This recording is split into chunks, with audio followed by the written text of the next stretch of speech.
का फ्यूचर क्या होगा। सरकार हमारे फ्यूचर के बारे में सोचे और जितना हम जॉब के लिए स्ट्रगल कर रहे हैं उसके लिए हमारी सुने। Earlier this मेरी week, the सरकार से यही International अपील है। Monetary Fund released its global economic outlook, warning of slowing growth ahead. But there was one bright spot. India, which is set to grow more than 6% this year. That's more than any other major economy. According to the IMF, an increase in Indian domestic investment is key. It also said that growth is set to continue in the years ahead. नमस्कार। 150 करोड़ की आबादी वाला देश, जहां पर हर एक पांचवा शख्स 25 साल से कम उम्र की नौकरियों के लिए तैयार एक बहुत बड़ा उबार वर्ग। लेकिन धरातल पर हकीकत ये है कि आज युवा बेरोजगार हैं। भारत ऐसा माना जाता है कि युवाओं का देश है और इनकी जो अर्थव्यवस्था है वो युवाएं ही इनका इंजन है। लेकिन धरातल पर जब आप हकीकत पर आएंगे, ज़मीनी स्तर पाएंगे, तो यहाँ पर युवा बेरोजगार है। वो रोज़गार के अवसर पाने के लिए लायक है, लेकिन उन्हें रोज़गार नहीं मिल पा रहा है। बहुत सारे ऐसे सर्वे हुए हैं जहाँ पर ऐसा माना गया है, बताया गया है कि भारत में बेरोजगारी का एक मुख्य कारण यह है कि भारत में जो युवाएँ हैं उनको जो है पर्याप्त स्किल्स नहीं है, जो क्वालिफिकेशन चाहिए। यहाँ पर नौकरियों की कमी नहीं है, जॉब्स की कमी नहीं है, गवर्नमेंट जॉब्स की कमी नहीं है, लेकिन जो रिक्वायरमेंट चाहिए, जो क्वालिफिकेशन चाहिए, जो शैक्षणिक योग्यताएं चाहिए, वो योग्यताओं की कमी है। भारत के युवाओं में स्किल्स की कमी है। दोस्तों, इस बात से मैं भी कहीं ना कहीं सहमत हूँ, क्योंकि आपको मैं अभी हाल फिलहाल में ही भारत के एक बिहार राज्य का, जिस राज्य से मैं बिलोंग करता हूँ, उसी का एक उदाहरण देता हूँ।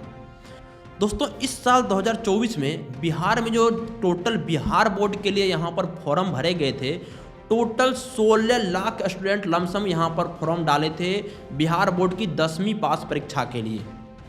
लेकिन हकीकत यह है कि जब इनकी आप योग्यता जानेंगे, जब इनकी क्वालिफिकेशन जानेंगे, तो आप चौंक जाएंगे कि किस तरीक़ा से वो जो है इस एग्ज़ाम को दे रहे हैं और पास कर रहे हैं, उनमें क्या एजुकेशन, क्या क्वालिटी होगी।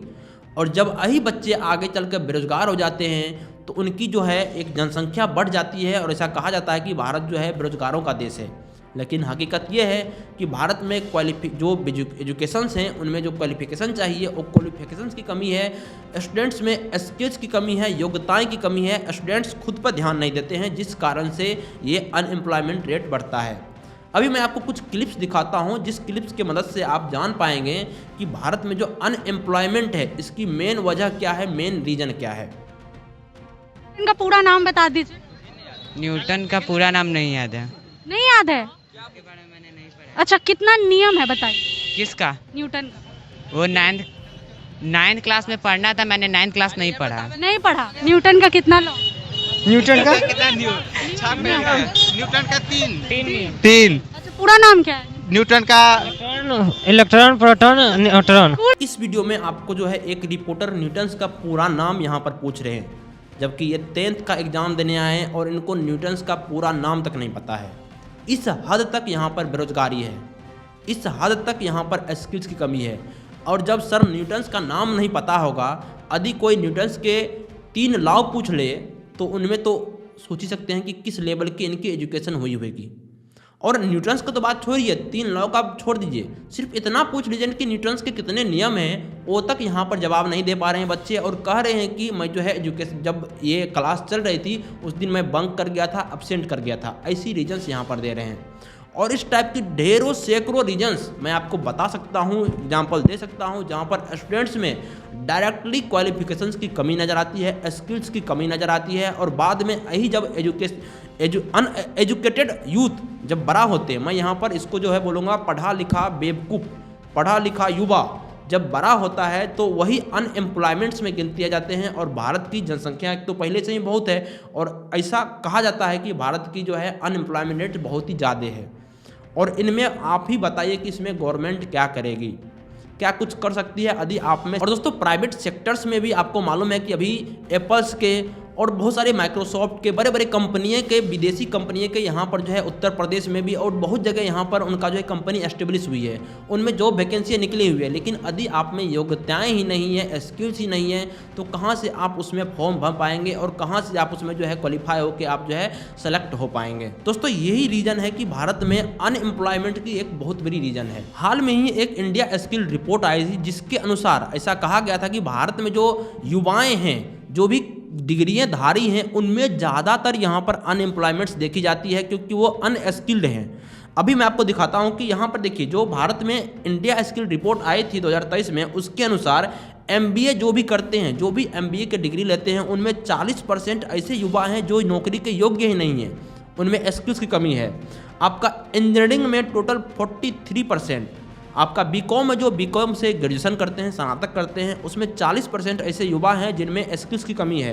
BSc में 63, सबसे ज़्यादा जो ग्रेजुएशन युवा हैं जो बैचलर ऑफ साइंस लेके स्नातक में साइंस की यहाँ पर जो है स्ट्रीम लेके जो पढ़ाई करते हैं और ग्रेजुएट होते हैं, उनमें सबसे ज़्यादा अनएम्प्लॉयमेंट रेट। दोस्तों, एक रिपोर्ट आई थी इंडिया स्किल्स रिपोर्ट 2023 की, जहाँ पर बताया गया था कि जितने भी डिग्रीधारी, जो भी एजुकेटेड डिग्री लिए हैं, उनमें कितने ज़्यादा स्किल्स की कमी है। जो MBA करते हैं, जो डिग्री लिए हुए हैं, उसमें 40% ऐसे युवा हैं जो बेरोजगार हैं, जिनमें स्किल्स की कमी है। टोटल जो इंजीनियरिंग करते हैं उसमें 43% यहाँ पर जो है युवा वो अनस्किल्ड है। बीकॉम जो करते हैं उसमें 40%, और सबसे ज़्यादा BSc बैचलर ऑफ साइंस से जो ग्रेजुएट करते हैं, स्नातक पास करते हैं, उसमें 63% बेरोजगारी देखी गई है, और उनमें जो है 63% अनस्किल्ड है, तभी वो बेरोजगार हैं। और दोस्तों इसी तरह ITI में 63%, पॉलिटेक्निक्स में 43%। दोस्तों, इन तमाम युवाओं के पास डिग्री तो है, लेकिन उनके पास जो है स्किल्ड नहीं है, वो योग्य नहीं है, एजुकेटेड नहीं है उतने ज़्यादा कि वो उस नौकरी को प्राप्त कर सके, उस नौकरी को जो भी उनको सर्विसेज मिलेगी उनको वो हैंडल कर पाए। और दोस्तों, यही रीज़न है कि भारत में बेरोजगारी बढ़ती चली जाती है, और फिर साल के अंत में गवर्नमेंट पर थोप दिया जाता है कि इस गवर्नमेंट में इतने ज़्यादा अनएम्प्लॉयमेंट रेट्स बढ़े हैं, जबकि अनएम्प्लॉयमेंट रेट्स का मुख्य रीज़न, जो मेन धारा रीज़न है, मैंने आपको बता दिया कि किस कारण से अनएम्प्लॉयमेंट रेट्स भारत में बढ़ रहे हैं। और हर बार जब भी राजनीतिक होती है, अभी बिहार में तेजस्वी यादव ने कहा था कि 10 लाख युवाओं को हम जो है जॉब देंगे यदि मेरी सरकार बन जाती है, तो यहाँ पर जॉब की झांसा देकर गवर्नमेंट तक बना ले रहे हैं, और ये पॉलिटिक्स का एक गंदा गेम तक यहाँ पर खेला जाता है अनएम्प्लॉयमेंट्स को लेकर। और आज नामांकन के दिन हम इतना ज़रूर कहना चाहेंगे, पहले हमने कहा है कि पहले कैबिनेट मीटिंग में सरकार बनती है तो पहला दस्तखत जो होगा, हस्ताक्षर जो होगा, वो 10 लाख नौजवानों को रोजगार देने का होगा, जो कि स्थायी होगा, सरकारी होगा। अभी हाल फिलहाल में इजराइल में एक जॉब निकली, जहां पर टोटल 10,000 इंडियंस की वैकेंसी निकाल गई कंस्ट्रक्शन साइट्स पर। और आप ये फुटेज देख रहे होंगे किस तरीक़ा से लंबी कतारें यहाँ पर लगी हुई है जॉब्स के लिए यहाँ पर। और आप इनका इंटरव्यू देखेंगे तो बहुत सारे ऐसे हैं जो ग्रेजुएट हैं, जो बीकॉम किए हुए हैं, इंजीनियरिंग किए हुए हैं, फिर भी वो जो है इजराइल जाना चाह रहे हैं, जबकि इजराइल में अभी जो है वार का समय है, वो अपनी जान जोखिम में डालकर भी उस जॉब को पाना चाहते हैं। दोस्तों, आपका इस विषय में क्या राय है, अपना कमेंट जरूर इस विषय में करें। और काफ़ी हद तक ऐसा मानना है मेरा कि इसमें गवर्नमेंट का भी हाथ है, क्योंकि गवर्नमेंट युवाओं को उस टाइप की, उस लेवल की ट्रेनिंग नहीं दे पा रहे हैं, स्किल्ड नहीं दे पा रहे हैं, जिसके कारण से वो अनएम्प्लॉयड हैं, वो अनस्किल्ड हैं। क्वेश्चन हार्डे था, नहीं बढ़िया था क्वेश्चन मेरे गया है। क्वेश्चन ये मामूली नहीं था। हम लोग को सबसे दिक्कत हुई जो तीर चलाने में, ऐसे किया ना वहाँ भाग जाता था तीर, अब उसको लाते लाते थोड़ा सा समय 20-25 क्वेश्चन छूट ही गया। बहुत दिक्कत हो रहा था, कोना चल जाता था, फिर लाते थे, उसमें मेरा 25 क्वेश्चन छूट गया। अभी बिहार में इतने ज़्यादा जो टीचर्स की यहाँ पर जो आपका जो नियोजित शिक्षक थे, उनका जो एग्ज़ाम लिया गया था, उन सभी में आप देख सकते हैं कि किस लेवल की वो एजुकेशन से, और वही 40,000, 45,000, 50,000 की सैलरी पाने वाले स्टूडेंट्स को क्या ज्ञान देते होंगे। आप इस वीडियो को जरूर देखिएगा। सोच सकते हैं कि कंप्यूटर चलाने की नॉलेज नहीं, और भाषा का ऐसा प्रयोग कर रहे हैं जैसे वो अपनी जॉब से पीछे हटना चाहते हैं, अपनी ड्यूटी से पीछे हटना चाहते हैं।